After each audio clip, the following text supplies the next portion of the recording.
Добрый вечер. Мы продолжаем эфир на АТР. Меня зовут Роман Спиридонов, и в ближайший час мы обговорим такие темы. Итоги пресс-конференции Владимира Зеленского.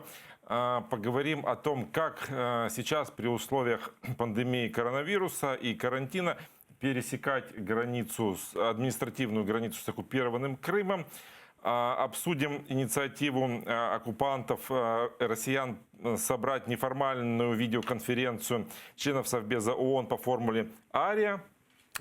Они хотят пригласить фейковых представителей так называемых национальных общин Крыма, в том числе какую-то там украинскую общину Крыма, для того, чтобы мировому сообществу рассказать о том, как хорошо живется в Крыму.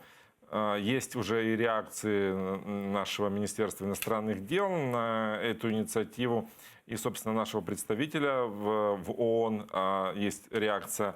Поговорим о том, будет ли вода в Крыму и будут ли возобновлены поставки днепровской воды на полуостров.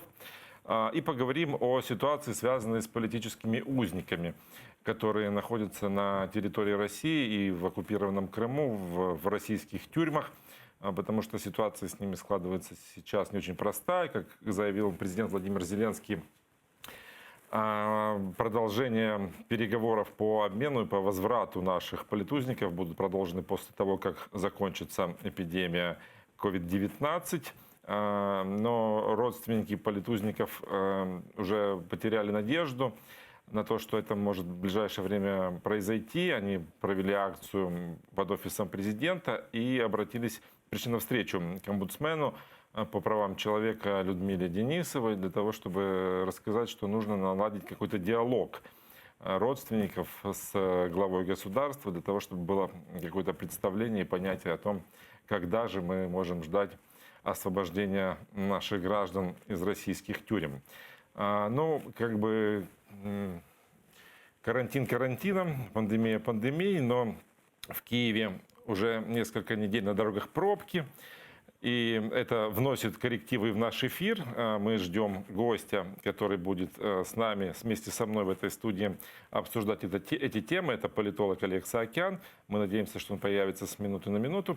Ну а пока я предлагаю послушать какие-то основные заявления и тезисы, которые сделал Владимир Зеленский на своей пресс-конференции. Ми не відпускаємо в вільний простір питання повернення наших людей, питання повернення наших територій і незаконно анексованого Криму. Не відпускаємо. Ми повинні з ними говорити, повинні домовлятися. Мінський формат – пріоритет, але ніхто не відміняє будь-який інший формат. Я готовий до будь-якого формату, який може приблизити нас к кінцю війни і повернення наших територій людей. Жодного кума чи військового друга я не буду призначати. Жодного кума і військового друга я не призначу. Але ми не провокуємо. Ми боремося за нашу країну. Якщо по нам стріляють, ми будемо відповідати. Але першими стріляти ми не будемо.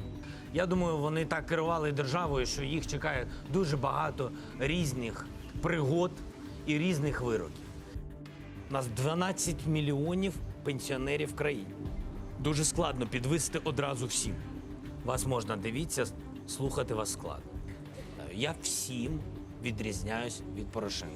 Я маю право полетіти не інкогніто, я полетів, а по квитку, який був куплений, по квитку, де написано не Петро інкогніто, а Володимир Зеленський.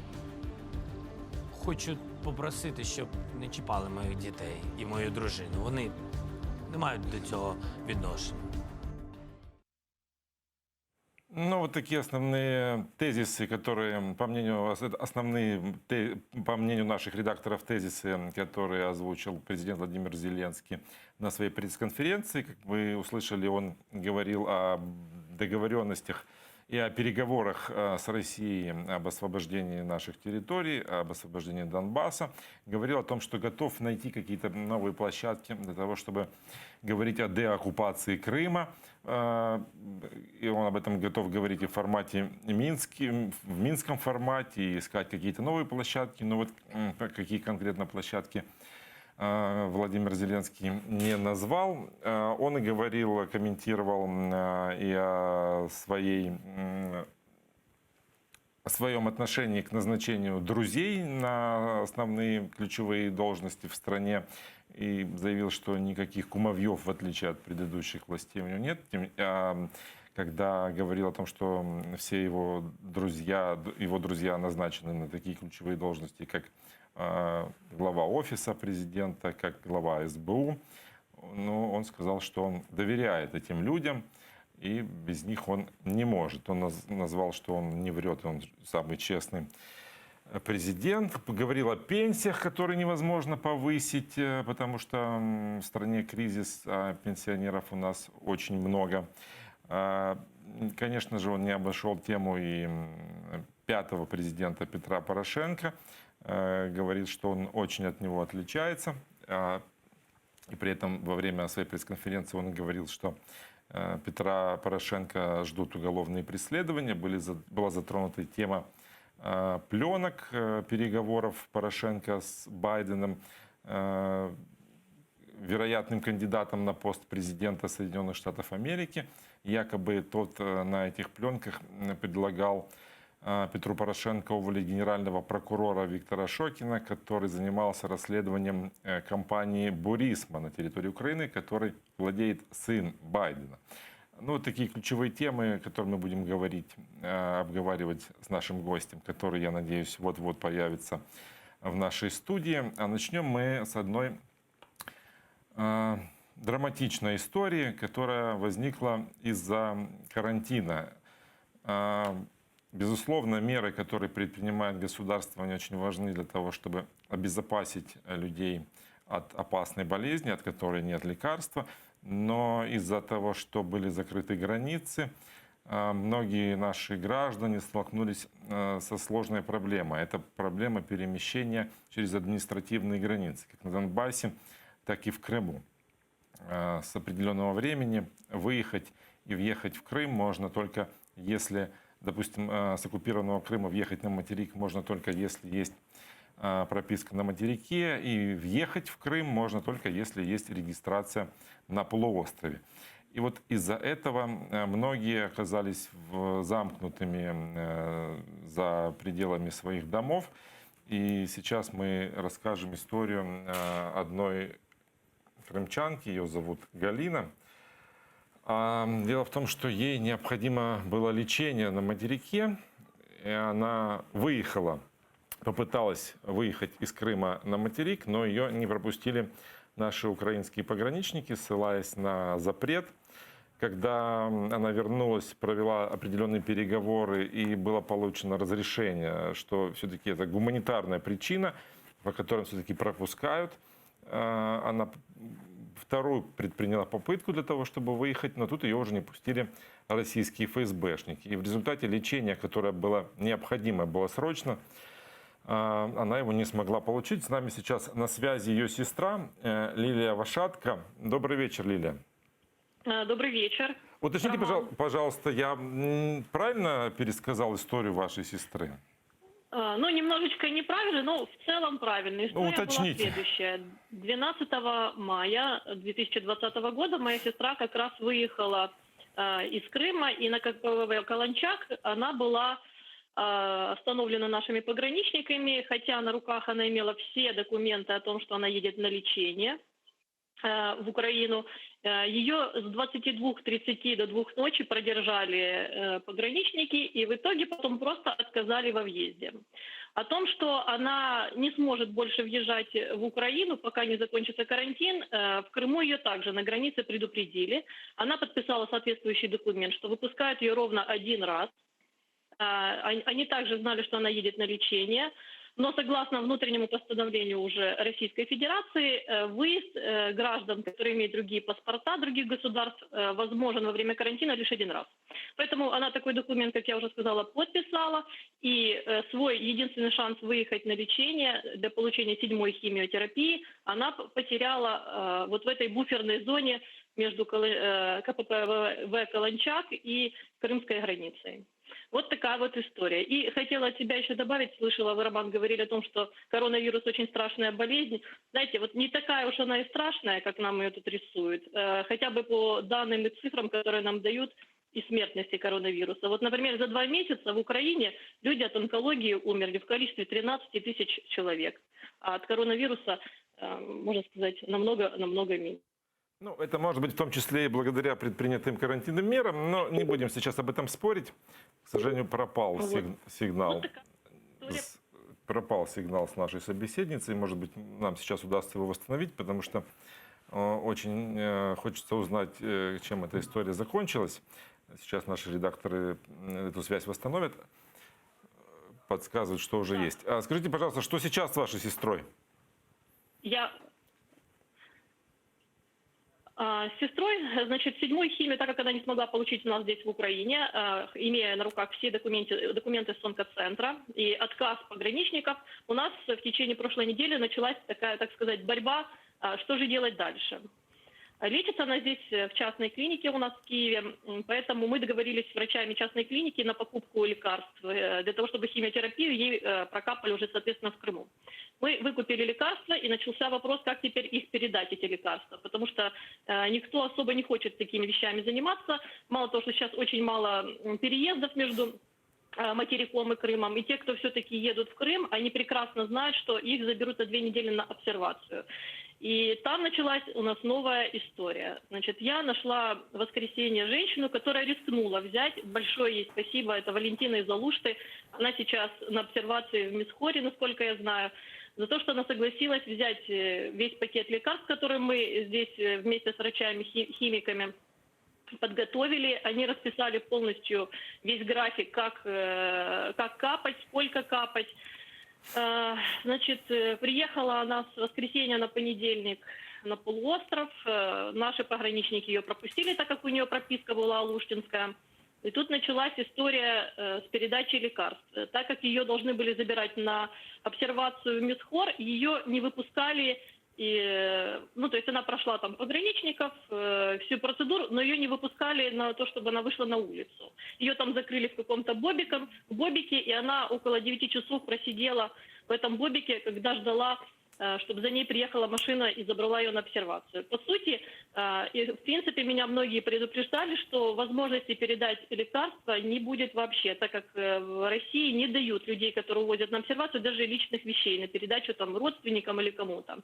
В нашем случае все-таки небеса, наверное, были с нами, и то, что мы пережили 12-го, значит, представитель Роспотребнадзора где-то закрыла глаза и дала возможность моим родственникам забрать эти лекарства. Но, чтобы вы понимали, на границе они простояли 9 часов. 9 часов они прождали, чтобы забрать вот этот пакет с лекарствами, который я передала из Киева. Для понимания, это можно было из Крыма доехать до Киева за 9 часов. А уточните, пожалуйста, такая все-таки, чем закончились ваши переговоры с украинской погранслужбой? Погранслужба украинская, смотрите, была какая ситуация. За неделю до того, как она выехала из Крыма, я позвонила на горячую линию погранслужбы, чтобы уточнить, были ли какие-то нюансы, могут ли возникнуть какие-то нюансы, потому что, в принципе, я знала, если человек едет в гуманитарные миссии, да, это гуманитарный аспект на лечение, ее должны были пропустить. Хочу вам сказать, что дозвониться в нашу погранслужбу на горячую линию, это еще тот квест. Вот я потратила ровно, наверное, полдня на то, чтобы им дозвониться. Когда со мной поговорил оператор, я ему объяснила всю историю, как, что. Он мне сказал, принимать решения будут на месте пограничники. Я объясняю, какие могут приниматься решения, если это чистая гуманитарная миссия. То есть вы даете заведомо людям возможность, чтобы это была коррупционная составляющая, то есть чтобы люди платили для того, чтобы перейти границу, чтобы их пропустили, тем более в нашем случае это на лечение, это вопрос жизни и смерти. На что мне оператор сказал, все решения принимаются на месте. Когда 12 моя сестра проходила границу и сидела там, ждала, я также звонила на горячую линию ночью и тоже пыталась объяснить ситуацию, что человека задерживают. Она находится, во-первых, не в самом лучшем состоянии, так как у нее онкология. На что мне оператор сказал, это не наши проблемы, это проблемы уже будут на границе. Пусть пограничники принимают решения. Скажите, в итоге вы получили разрешение Госпогранслужбы на проезд? Я на следующий день связалась с представителями представителем президента в Крыму, и мне сказали, что если она сейчас выйдет, они ее сопроводят, и никаких проблем не будет. Я написала на Facebook пограничной службе, но там такое впечатление, что отвечают чат-боты. Они чисто отписки пишут: берите, жалуйтесь, вот читайте, и никого ничего не волнует. Представитель президента сказал, что они сопроводят, как многие сейчас делают, хотя тоже все очень удивились, что ее не пропустили, сказали, они не имели права ее не пропускать. В частном порядке с многими пограничниками, там у меня была возможность пообщаться, все тоже говорили о том, что не имели права ее не пропустить на лечение. Но сейчас у нас проблема другая. Вот сейчас через 3 недели у нее будет еще уже 8-я химиотерапия, сейчас ее откапали. Понятно, что капали ее без наблюдения специалиста соответствующего, да, там. Поэтому в лучшем случае ей нужно всегда, в любом случае приехать нужно сюда, в Украину, для того, чтобы 8-ю химию ее прокапали уже под наблюдением специалистом. Плюс у нас еще запланировано МРТ-КТ для того, чтобы посмотреть, как все эти 8 химий сработали на организм. И если не будет отменено это постановление у нас в Украине, и также не будет отменен карантин в Крыму, у нее возможности выехать не будет снова. И, наверное, у нас начнется опять квест, как передать лекарства. Ну вот пока такая ситуация. Спасибо вам, Лилия, спасибо за историю, которая вот возникла из-за, достаточно драматическая история возникла из-за карантина. А сейчас с нами на связи Иван Шевцов, пресс-секретарь Херсонского пограничного отряда. Доброе утро, Иван. Ой, добрый вечер, простите. Доброго вечера, витаю вас. Добрый вечер. Вы могли слышать разговор, который сейчас был в нашем эфире? Нет, к сожалению, я полностью не слышал тот разговор. Ну, история такая в 2 словах. Гражданка Украины, жительница Крыма, должна была на материке пройти курс химиотерапии. Она выехала, но на Каланчике наша погранслужба ее не пропустила, ссылаясь на запрет и ссылаясь на карантин. Ей пришлось проделать огромную бюрократическую работу, связываться по горячей линии и по Facebook погранслужбы. При этом сейчас, вот, как рассказывала сестра этой женщины Лилия Вашатко, о том, что дозвониться туда на горячую линию очень сложно ей было. И только благодаря поддержке представительства президента, которое обещало сопроводить через границу, этот вопрос удалось решить. Но уже потом ее не пустили оккупанты, ее уже не выпустили из Крыма Федеральная служба безопасности России. Как вы можете прокомментировать ситуацию? Это же ведь попадает под гуманитарный случай, по которому можно же проезжать. Так, звісно, я знаю цю ситуацію, ми вже розбиралися по ній. Насправді, для того, щоб прийняти рішення по гуманітарним питанням, це рішення приймає голова Державної прикордонної служби. Ця пані прибула в КПВВ, і коли приймалося рішення, а рішення приймається це не за 1 хвилину. Це треба всі документи зібрати, перевірити, чи вони не підробні, перевірити, чи дійсно вона потребує лікування. Ці документи в електронному вигляді були передані на Київ. Поки йшов процес погодження з головою Державної прикордонної служби, ця пані не дочекалась, вона буквально була в 20 хвилин на КПВ і поїхала самостійно в зворотному напрямку, пояснюючи тим, що машина, яка її чекала, не дочекалась її і повернулась. Тобто, якби вона чекала на КПВ трошечки більше, визначений час, ми б її пропустили. Її документи, які є для лікування, вони дають їй можливість і підстави для того, щоб вона потрапила на материкову частину України. А много таких случаев возникает на административной границе? За травень місяць, сьогодні 21 число, ми пропустили по гуманітарних питаннях майже 200 чоловік, 195 громадян пропустили таким чином, через прийняття рішенням головою Державної прикордонної служби. А многим было отказано? Відмовлено було 19 особам. Але на рахунок відмов ми також враховуємо наступні чинники. Дивіться, наприклад, якщо громадянин приходить на КПВ, висловлює своє бажання поїхати на підконтрольну окупантам територію, показує всі необхідні документи. Ми його пропускаємо, але з цими документами його не пропускають окупанти і повертають його назад. Потім з такими самими документами прибуває якась інша особа, і ми вже пояснюємо, що вас такими документами не пропустять. Сейчас были анонсированы послабления карантина, да, и такой пятиэтапный выход из него. Изменились условия работы малого бизнеса, пооткрывались летние площадки, магазины. В связи с этим изменились ли как-то условия пересечения админграницы с Крымом? Наразі Державна прикордонна служба керується розпорядженням Кабінету міністрів України номер 291-р, і поки що жодних змін в порядку перетину адмінмежі немає. Ми так само в обмеженому режимі працюємо і пропускаємо лише тих громадян, які мають відповідну прописку. Тобто на територію Криму пропускаємо тільки тих, хто має кримську прописку, на материк пропускаємо лише тих, хто має прописку на материковій частині України. Це на загальних підставах. Також в окремих випадках пропускаємо з гуманітарною метою. Тобто поки що КПВ працюють в обмеженому режимі. Спасибо вам большое за то, что были с нами на связи. Иван Шевцов, пресс-секретарь Херсонского пограничного отряда.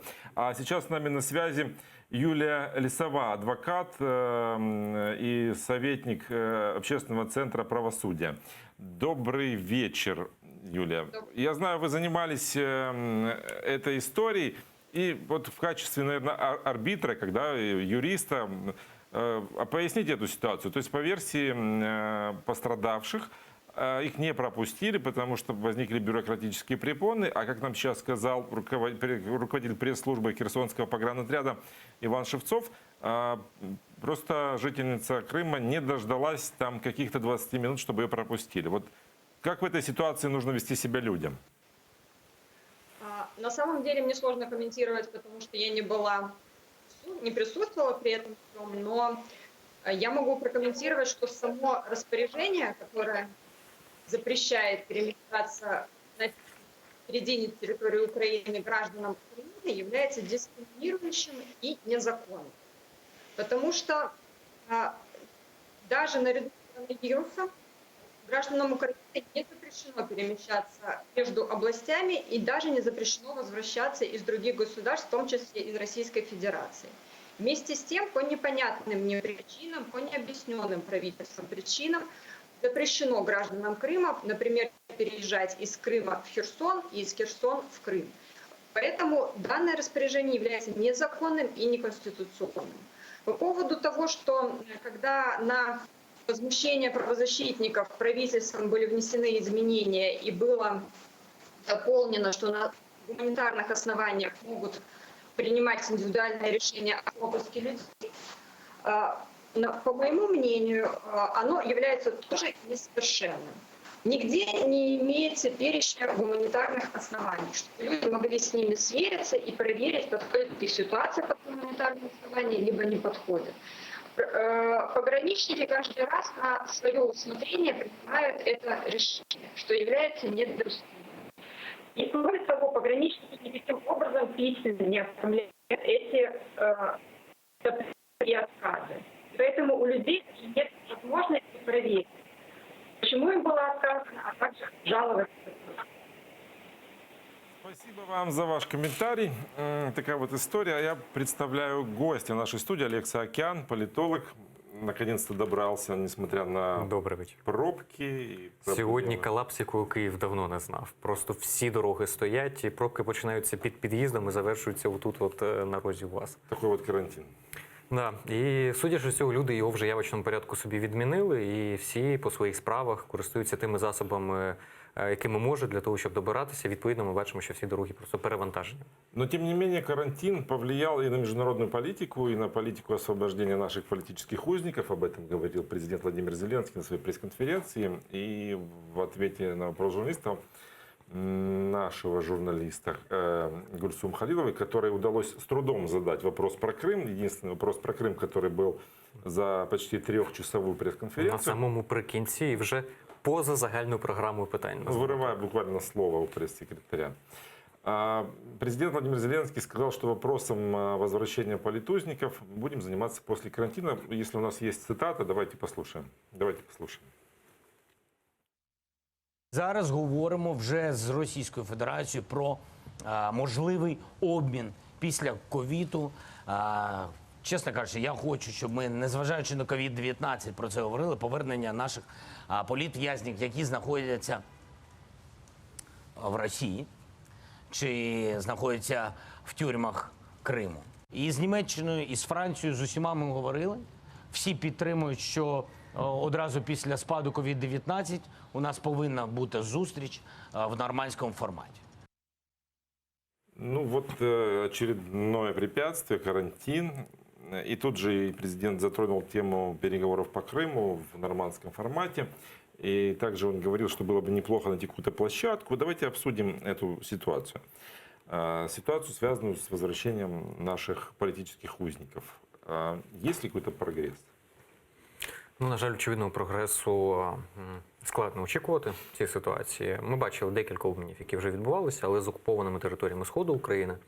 І вони викликали доволі суперечливі оцінки в суспільстві, хоча, звісно, тут певним чином собі в перемоги пан Зеленський може це записати. І якщо зараз відбудеться дійсно по завершенню гострої фази епідеміологічної, скажімо, і в Росії, тому що ми знаємо, наскільки жахлива ситуація там з ковідом, і наскільки вони запізнилися з цими засобами. І, на жаль, тепер заручниками такої недалекоглядності і браварності російської політики є окуповані території, як Криму, так і Сходу, які тепер страждають через те, що, на жаль, в Росії не впоралися. По последним официальным данным, вернее, точнее, данным оккупантов, 300 человек в Крыму сейчас заражены коронавирусом. Ну, знаючи устрій російської політичної системи, де, на відміну від України, можна приховати інформацію, це в нас, якщо хтось десь цифри захоче змінити, то приїдуть і у лікарів на місці запитають, а скільки, а як знайдуть, способи є для того, щоб перевірити. В Росії ж ФСБ працює, тому я не певен, що ті цифри, які дає Російська Федерація, вони є повністю достовірними. На жаль, Росія не дає змоги довіряти їм, тому цілком вигідно, що ситуація може бути гіршою. Принаймні, якщо по Сходу, то я чітко знаю, що по Горлівці, по Донецьку ситуація набагато гірша, ніж її показують по російському медіа і офіційно, нібито заявляють окупаційна влада. Тим не менш, повертаючись до обмінів, якщо дійсно після цього вдасться досягнути цього обміну, то я думаю, що це буде дуже позитивним кроком, позитивним сигналом. Тим паче, що, наскільки мені відомо, в цьому списку вже присутня значна частина представників кримсько-татарського народу. Мені здається, що за цей час вже дуже зачекалися того, що були звільнені саме кримські татари. На жаль, в декількох хвилях до цього цих представників не було, а серед них на сьогоднішній день лави політв'язнів на території Росії тільки поповнюються. І мені здається, це було б сильно символічно. Але в будь-якому разі це залежить і від Російської Федерації. Тут Україна обмежена в своєму інструментарії. Мені здається, що позитивним ще сигналом є інше, що до цього ще до прес-конференції профільний міністр, віце-прем'єр-міністр, говорив про, перш за все, говорив про Крим. Крим починає повертатися в порядок денний ВІП топ-спікерів політичних. По-друге, йшла мова про створення додаткових майданчиків.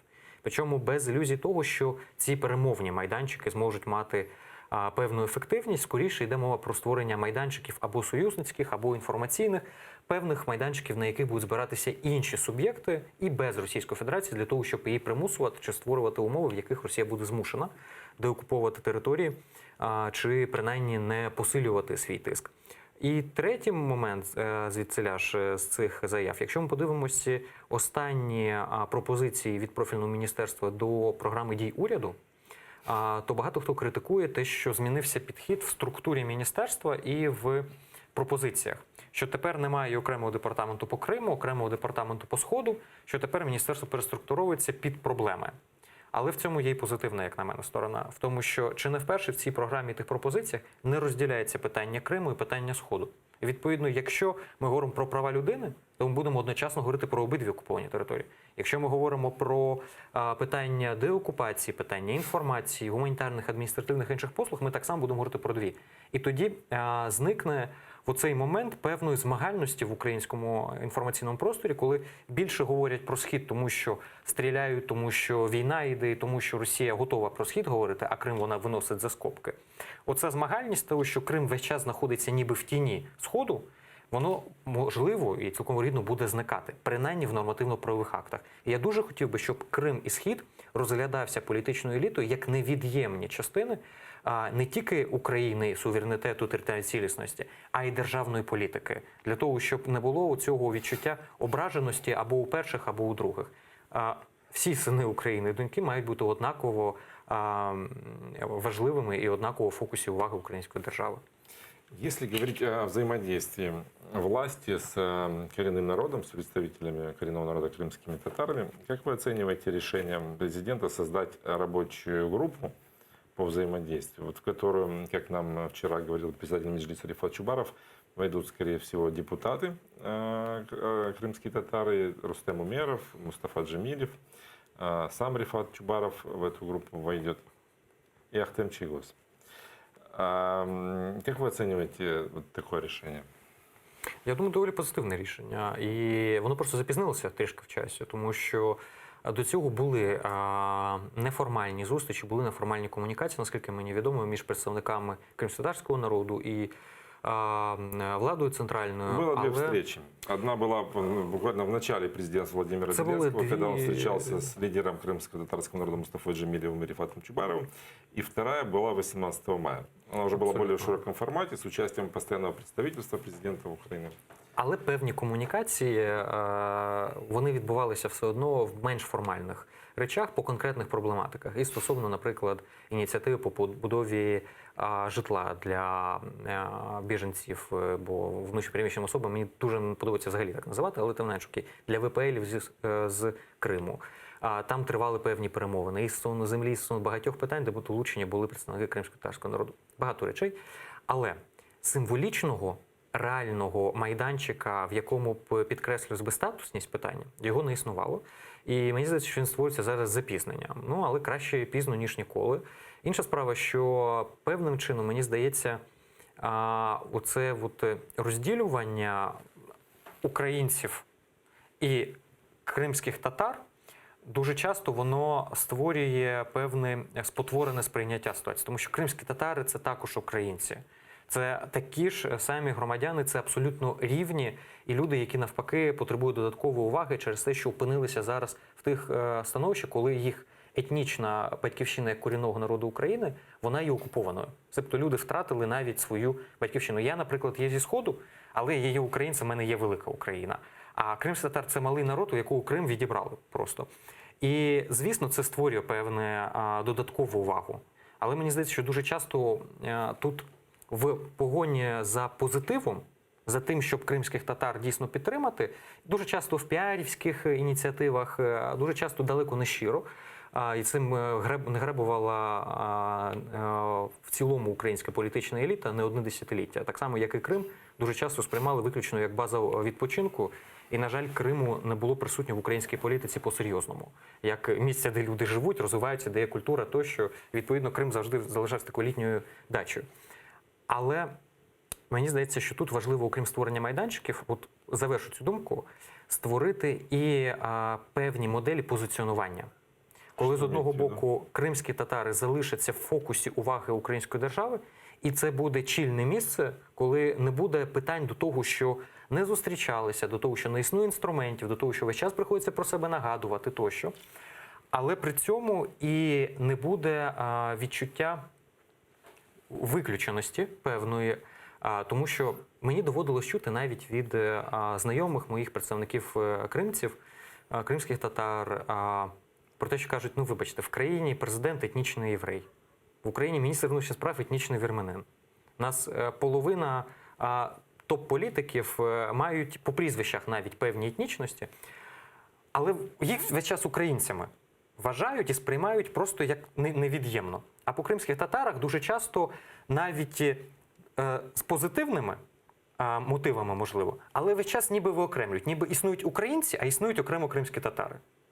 І от мені здається, що тут певним чином нам ще передстоїть виробити цю модальність в українському суспільстві, в українській державі, коли вже ми розуміємо, що нам не потрібно в штучному режимі оцей тумблер весь час рухати для того, щоб нікого не образити, коли дієво, через програми, через політику профільну, через інструменти, майданчики тощо, кримські татари будуть де-факто включеними в усі політичні процеси, суспільні процеси, і на цьому не прийдеться робити певних акцентів, і тоді у політиків зникне бажання і можливість на цьому піаритися, подекуди дуже штучно. Тому що друга образа, яка існує, і мені чудово відомо про це в кримсько-татарському середовищі, це те, коли потрібно, кримські татар зовуть, Всі сіли, під фотографії з'явилися, і в нас ніби кримські татари все добре.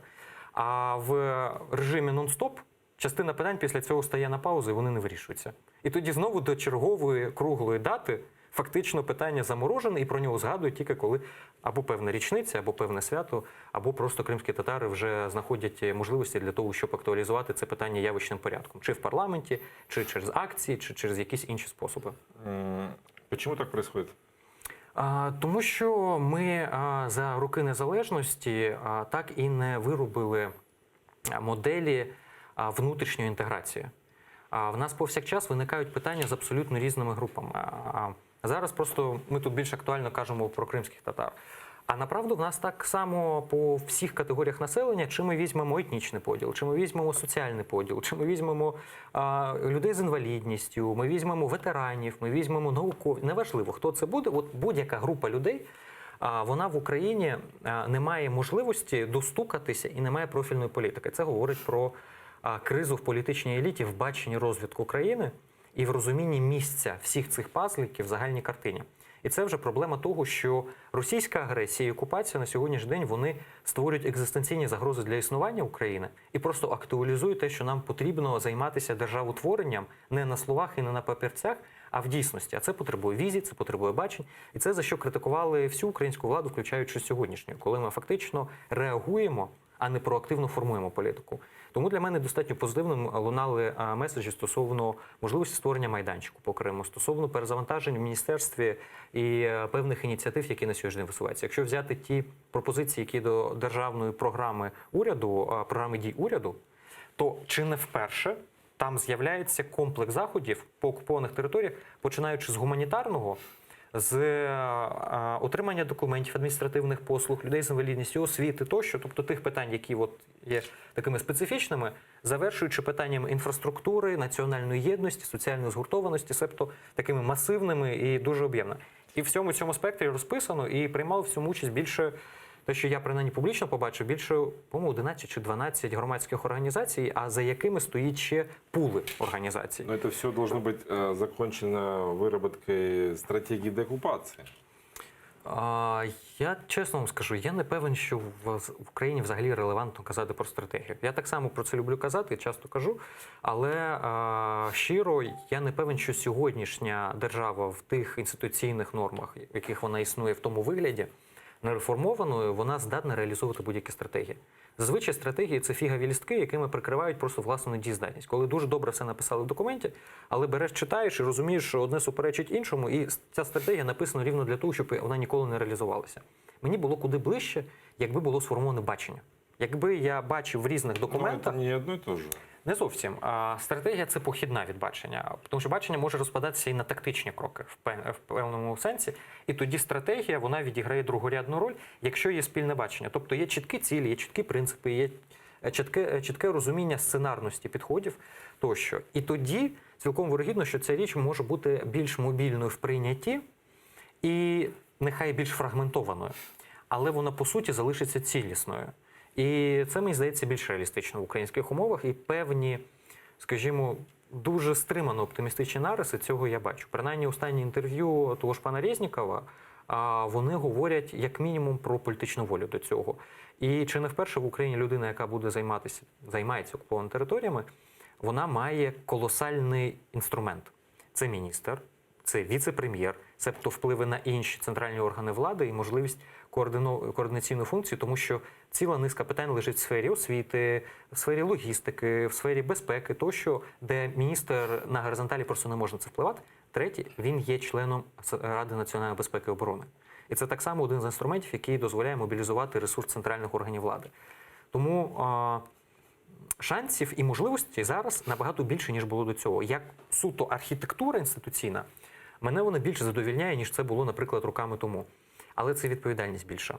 І це декілька стільців, на яких сидіти дуже складно. І це серйозний виклик і перед самою постаттю Резнікова, зуміти скористатися цим всім інструментарієм, щоб він не поховав. Тому що все це потребує уваги. Резніков – это представитель практически главный теперь уже, да, если учитывая, что Кучма как бы самоустраняется фактически, представитель Украины в трехсторонней контактной группе. В тому числі. Окрім того, ще й міністром, віце-прем'єром і членом Радбезу. Давайте вернемся к рабочей группе. Это, безусловно, положительный сигнал о том, что налаживается диалог президента с представителями крымских татар, о том, что, возможно, в этом формате будут решаться ключевые вопросы, и вопросы в том числе и реализации политических прав крымских татар там, на самоопределение. Возможно, это и даст какой-то толчок принятию законов, о которых мы уже много говорим. Это закон об автономии национальной крымско-татарской, о статусе крымско-татарского народа, закон о коренных народах. Но зачем изобретать велосипед? Во-первых, такие площадки существовали. Был совет представителей, был уполномоченный по правам крымско-татарского народа. В конце концов, есть меджлис, которому фактически можно придать какой-то законодательный статус для того, чтобы с ним решать эти проблемы. Мені здається, що на це є декілька відповідей. Перше, це небажання повторювати те, що було у попередників. Причому це... Тобто на зло бабушки отморожу уші? І в тому числі. Ну, тобто, з одного боку, це на зло бабусі, теж сказали. Тобто, це ірраціональна історія. З іншого боку, це і небажання навіть по формі бути такими, як до цього. Тому що Зеленського обрали за те, що він є рівно не таким, як всі до цього. Він був протест взагалі до української еліти, яка впродовж десятиліть присутня була в українській політиці, з якою українці почасту пов'язують всі ті негаразди і всі ті провали в українській політиці за всі роки незалежності. І це було таке собі покарання ним, і Зеленського обрали як інакшого. Відповідно, і передбачається, що він буде робити інакше, він буде створювати своє. Це, пам'ятаємо, перейменування банкової адміністрації президента на офіс президента, це перейменування Ради реформ, наприклад. Це багато інших інституцій. Навіть по міністерствах ми бачили перекраювання і зміну вивісок, окрім там зміни прізвищ, зміни інституційної архітектури. Тобто тут присутня і психологічна історія суб'єктивна. І я думаю, оця об'єктивна того, що виборці очікують від Зеленського того, що він не буде повторювати. Бо якщо він зараз би взяв би, наприклад, і реанімував би ту архітектуру, яку створював Порошенко, я певен, що на декількох каналах, чиї назви не будемо називати, вийшли би представники Петра Олексійовича і сказали би, абсолютно вірно робить пан Зеленський, і от по мудрим стопам Петра Олексійовича рухається. І в усьому іншому так само треба от рухатись, як ми робили, і взагалі ми молодці. Ясно. Тобто це нужно просто все по-другому. І якщо би, щоб не сравнити. Я думаю, що тут відіграє роль і те, що Порошенко сьогодні є активним політиком, який має серйозний медіаресурс, економічний ресурс і присутність. І, відповідно, відпозиціоновування від нього – це не лише питання його як попередника, як екс-президента чи п'ятого президента України, а й питання відпозиціонування від нього як від сьогоднішнього одного з опозиційних діячів, який має серйозний антирейтинг в суспільстві. І це якраз грає злу шутку, злий жарт. Тому що якби Порошенко сьогодні не був присутній як активний гравець української політики, цілком вирогідно, що частину з тих надбань Зеленський брав би. Бо ми бачимо, як ціла низка діячів з команди Зеленського говорять доволі комплементарно до екс-влади. Той же Резніков. Він казав, що ми беремо позитивні напрацювання Міністерства окупованих територій до цього, і з Чернишом, і з Калідою, готові навіть певний клуб цих міністрів створювати. Давайте обговорим еще один вопрос, который был очень активно обсуждался до начала эпидемии, до карантинов. Это были информационные вбросы, связанные с пуском воды в Крым. Потом были заявления, в том числе представителей власти, что нет, этого никогда не будет. Но на пресс-конференции Владимир Зеленский с такой гордостью, что ли, с такой важностью говорил о том, что мы подаем воду на Донбасс, что мы не забываем граждан Украины там, даже нам за это не платят, но мы все равно подаем. Давайте послушаем, у нас есть его выступление. Вони не знають, що їм робити через ту гуманітарну кризу, яка там відбувається. І сьогодні вони нас звинувачують в гуманітарній кризі. Ми її не закриваємо. Ми, наша влада. Ми не перекриваємо воду, незважаючи на те, що вони вже довгий час поспіль не платять за цю воду. Ось що відбувається. Ну вот знаете, ёкнуло так немножко, но как бы есть политическая воля, была, по крайней мере, было понятие политическое, что этого делать нельзя, поставлять воду в Крым, я имею в виду, что мы должны создавать сложные условия для оккупантов, чтобы приблизить деоккупацию.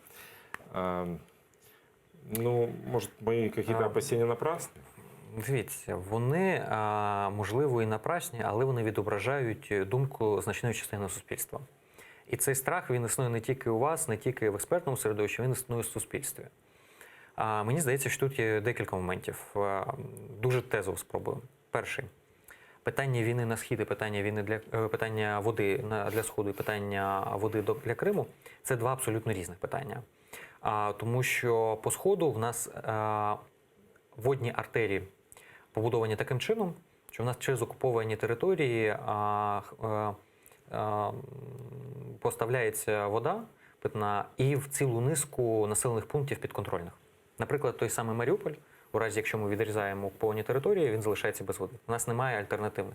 Я вже не кажу про менші містечка і доволі великі міста, і таких дуже багато. Тому тут питання – це не тільки окупованих територій, це дуже взаємопов'язаності Луганської та Донецької області. Вона фактично лінія окупації, вона розрізана, і інфраструктура так само. Доїхати з Краматорська до Маріуполя, з Маріуполя до Києва, з Краматорська до Києва подекуди легше доїхати, ніж з Краматорська до Маріуполя. Ну, це абсолютно колапс по області. А питання Криму є гомогенним більш стосовно води. Є просто вентиль на вході в Крим, і від цього не залежить умовно Херсонська область, або Одеса, або хтось інший. Два.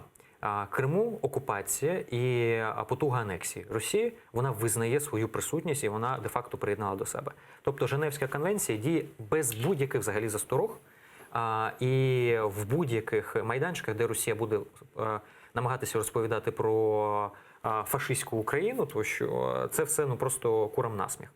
По Сходу України, на жаль, ситуація не настільки однозначна. Росія грає в квазі-війну, в гібридні підходи. І тут, на жаль, на кожному майданчику приходиться починати питання від самого початку, виносити доводи того, що вона присутня, то що російське лобі працює. І російська дипломатія, на жаль, це серйозна школа дипломатії, яка існує століттями, і вони мають досвід багатьох десятків війн, які весь час не зупинялися. Ну, давайте как раз про российскую дипломатию поговорим. Появилась информация о том, что Россия инициирует такую неформальную видеоконференцию членов Совбеза ООН по так называемой формуле Арии. Это как раз вот и есть неформальный такой вариант встречи для того, чтобы в очередной раз попытаться обелить себя в глазах мирового сообщества. То есть там предполагалось, что свое мнение о жизни в Крыму выскажут так называемые национальные общины, такие фейковые организации, которые будут рассказывать представителям Европы и представителям мира о том, как хорошо живется в Крыму. Ну, об этом заявил наш представитель в ООН Кислица. Давайте послушаем, что он об этом сказал. Україна разом із партнерами ще 6 березня провела неформальне засідання членів Ради безпеки ООН за формулою Арія, присвячене ситуації у Криму. Тоді міжнародна спільнота засудила Росію за тимчасову окупацію українського півострова та порушення прав людини. Аби хоч якось виправдати свій провал у березні, російська делегація не знайшла нічого кращого, як скористатися ноу-хау України та партнерів і організувати неформальну інтернет-дискусію щодо Криму для членів Ради та запрошених осіб. Нам також добре відомо, що останніми тижнями росіяни намагалися запросити представників окупаційної влади Криму, проти яких діють міжнародні санкції. Але Україні та її партнерам вдалося цьому завадити. Росія вкотре намагається вистрілити собі в ногу. Вот такая вот цитата. Сейчас с нами на связи Соломея Бобровская, народный депутат Украины от политической партии «Голос» и секретарь Комитета Верховной Рады Украины по вопросам внешней политики и межпарламентского сотрудничества. Добрый вечер, Соломея. Доброго вечора, вітання. Прокомментируйте, пожалуйста, инициативу России выступить опять на международной площадке для того, чтобы рассказать о том, как хорошо живется в оккупированном Крыму. Ну, по-перше, варто віддати належне, що на відміну від України, Росія все ж таки займається активно темою Криму, і, зокрема, на міжнародних площадках, і використовує всі можливі можливості і ресурси. І подібна історія з інтернет-комунікаціями, зібрати неформальну площадку і показати своїх громадських активістів і ЗМІ, ну, очевидно, що я надіюсь, що для країн-партнерів, і це, до речі, задача України, пропрацювати в черговий раз країн-партнерів, які будуть слухати це, те, що будуть відповідати, все ж таки виступити виступити з різкою позицією, очевидною позицією, яку тримає вся міжнародна спільнота, зокрема і Міжнародний суд ООН, коли ми згадуємо рішення щодо Меджлісу і заборони діяльності, як це винесла Російська Федерація. Але мені хотілося б сказати про інше. В той час, коли росіяни активізовуються, мені би хотілося, щоб тема Криму стояла для нас актуальною не лише до річниці роковин депортації кримських татар, наприклад, або будь-яких інших можливих там сплесків, коли ми згадуємо лише календарні дати. Але для нас є величезна список задач, які ми мусимо пропрацювати.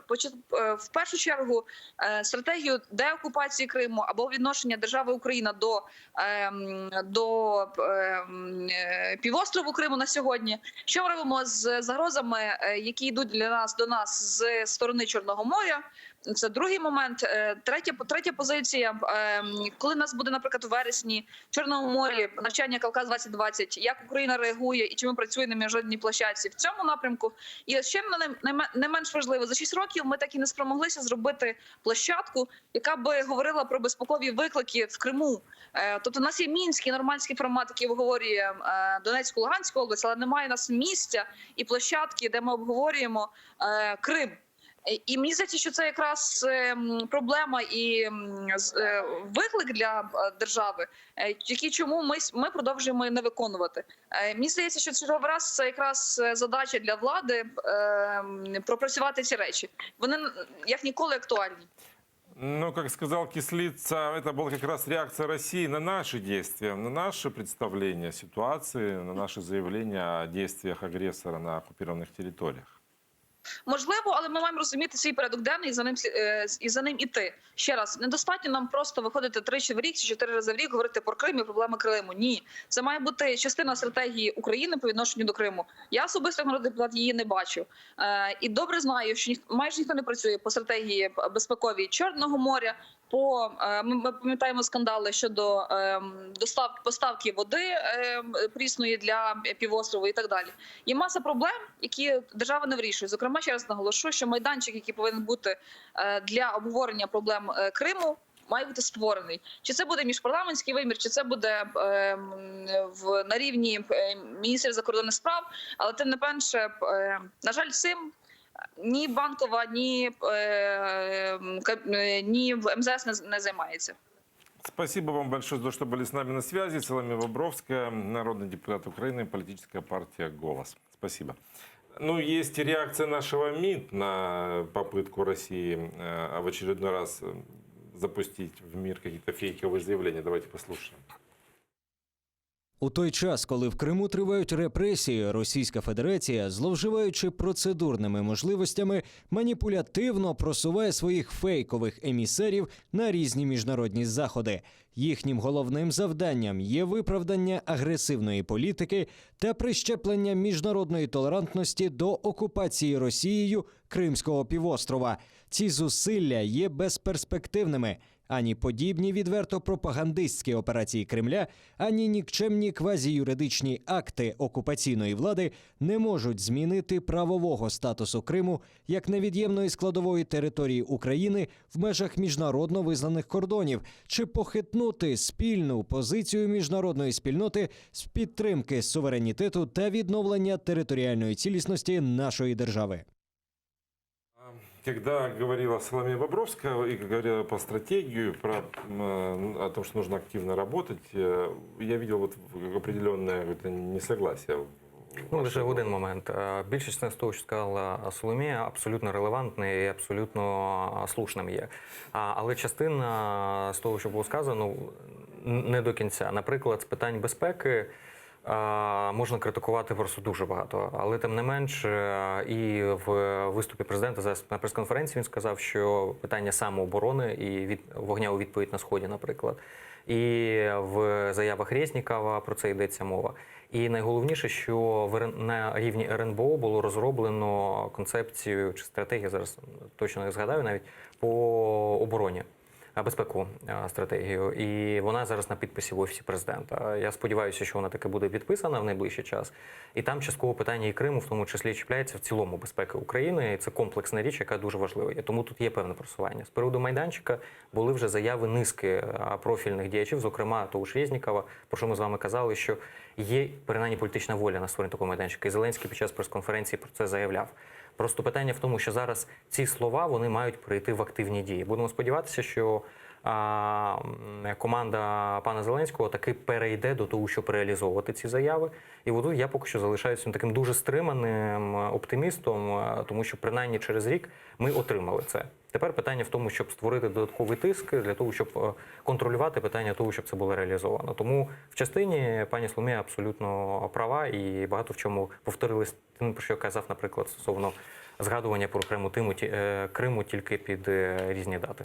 Первые месяцы президентства Владимира Зеленского звучало очень много критики, связанной с тем, что хромает коммуникация с обществом, с журналистами, что многие идеи, которые возникают на Банковой, они как-то не очень попадают в общество, не очень понятны, и нет какого-то взаимодействия. Изменилась ситуация? Я б сказав би, змінилося, але недостатньо. Судячи з цього, з комунікацією до сих пір залишаються певні виклики, на які немає відповідей. По питанню води в Крим, наприклад, третій момент, який я тоді не договорив, це питання страху в суспільстві. І різниця дуже серйозна з тим, що коли прийшов Порошенко, в нього попередником був Янукович, і на цьому тлі доводити щось, свій патріотизм, то що просто не було жодного завдання, і була Росія, був початок агресії. Коли зараз прийшов Зеленський, то будь-який його крок, він порівнюється не з Януковичем, він порівнюється з Порошенком. І ціла низка страхів, які створювалися під час виборчої кампанії, починаючи там від долара по 150, завершуючи тему капітуляції маріонетки кремлівського сценарію тощо, вони до сих пір залишаються в суспільстві, і ці страхи залишаються. І тому надзавдання стоїть перед комунікаційниками, окрім супроводження комунікації, яке дуже часто було провальним весь цей час. Окрім цього, їм ще і потрібно працювати зі страхами в суспільстві, частини страхів розвіювати, частині давати аргументи, що цього не відбудеться конкретними своїми діями, а не тільки навіть комунікацією. І отут це, я б сказав, непересічний виклик, тому що зараз Зеленському потрібно не тільки показувати, демонструвати свою ефективність, а тут ми розуміємо, що ситуація доволі є специфічною, але при цьому і боротися з тими міфами, які були створені в суспільстві під час виборів. Бо в мене таке враження, зокрема по Фейсбуку по-моєму, тільки пише щось не в розрізі біле або чорне, або Порошенко поганий, або Порошенко хороший, або Зеленський поганий, або він хороший, одразу починається так, определись, ты с умными или с красивыми? Есть еще одна проблема, возникла буквально вот сегодня, она так остро встала, проблема коммуникации с родственниками политических узников. Мы же говорили об обмене, но вот сегодня представители объединения родственники политических узников Кремля встречались с омбудсменом Людмилой Денисовой. После того, как они провели акцию возле офиса президента, они пришли к ней просить помощи наладить эту коммуникацию. А что случилось? По-моему, тут не должно было возникать никаких проблем. Насправді мені складно коментувати цю тему, тому що я не знаю детально ситуації, але те, що ця комунікація розірвана, як на мене, це дуже прикро. Мы сейчас это уточним. С нами на связи Игорь Котылянец, как раз глава этого объединения. Добрый вечер. Добрый вечер. А какие у вас возникли сложности? Почему нет коммуникации с офисом президента? У нас, в принципе, сложности возникли с наступлением 2020 года. Я не знаю, с чем это связано, но с начала этого года офис президента не отвечает на наши официальные обращения, не собирает рабочую группу, в которую ранее входили родственники пленных и политзаключенных, и имели возможность прийти в офис президента и узнать информацию, не отвечает на какие-либо обращения официальные и неофициальные, то есть коммуникация полностью прервана. Собственно, поэтому родственники политзаключенных в апреле и провели такой флешмоб в социальных сетях, который называется «Поговорить з нами, пане президенте». Но вот сегодня прошла акция под офисом президента, которая стала продолжением этого флешмоба.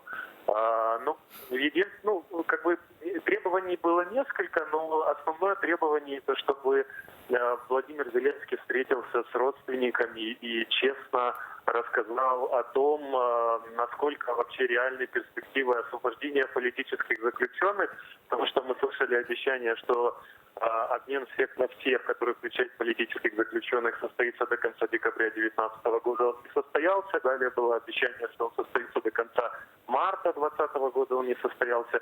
А вчера на пресс-конференции Владимир Зеленский очень, как по мне, в такой очень общей, неуверенной формулировке сказал, что после пандемии он готов на переговоры с Россией об освобождении. То есть мы от этой формулировки вообще там с ума сходили, потому что из этой формулировки следует, что и переговоров-то никаких не было, или договоренности не было об освобождении, а все эти обещания, которые ранее звучали, не знаю, почему они звучали, если только сейчас президент, и только после пандемии готов общаться об освобождении. То есть что происходит, вообще непонятно. Ну и плюс у нас есть некоторые проблемы в контексте поддержки семей.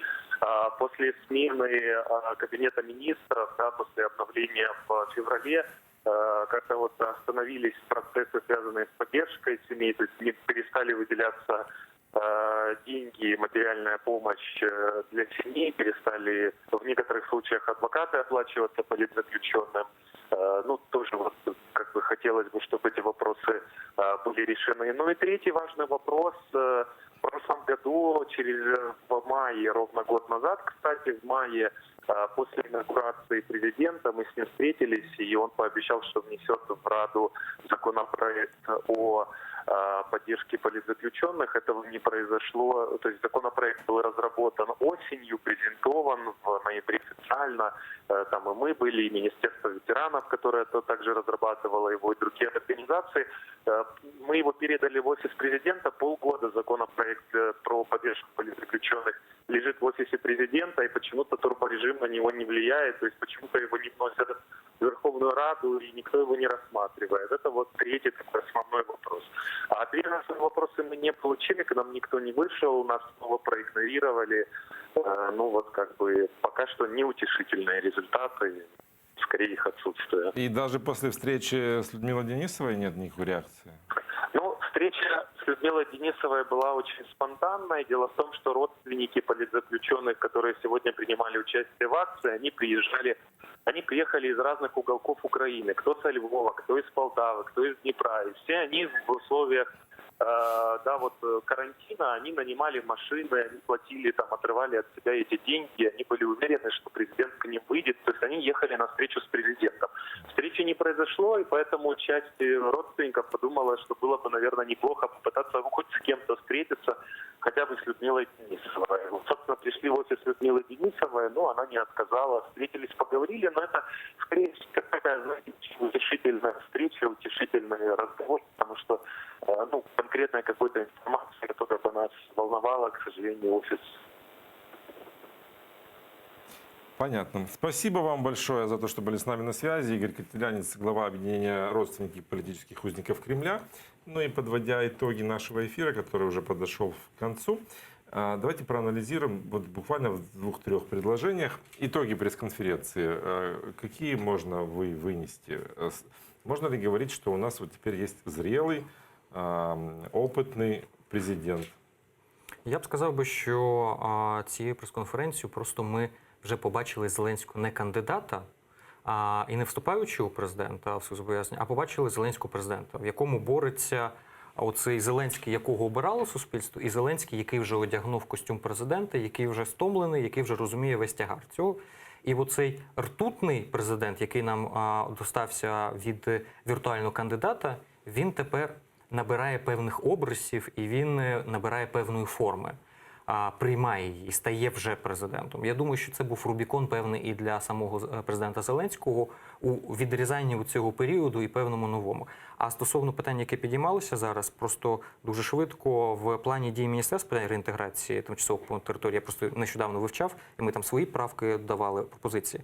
Я бачу, що пункт 3.7, 3.8, це якраз стосовно унормування процедур надання статусу особи, позбавленої особистої свободи внаслідок збройної агресії, питання грошових виплат, грошової допомоги.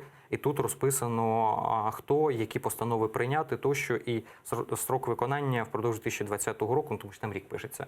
Тобто, принаймні в цих документах це з'являється. І якщо це буде прийнято, це сьогодні проект, то цілком вирогідно, що з'явиться точка, через яку можна розхитувати цю ситуацію з тим, щоб досягнути дійсно результат. Тому що заяви політиків – це одна історія, а якщо будуть прийняті нормативно-правові акти, то прийдеться реагувати чиновникам. І принаймні певне сподівання на це з'являється в цьому документі. Спасибо. Наше время эфирное подошло к концу. Благодарю, что были в студии. Олег Саакян, политолог, с которым мы обговорили актуальные политические темы дня и вопросы деоккупации Крыма. Спасибо, что смотрели нас. Оставайтесь с ТР. Спасибо.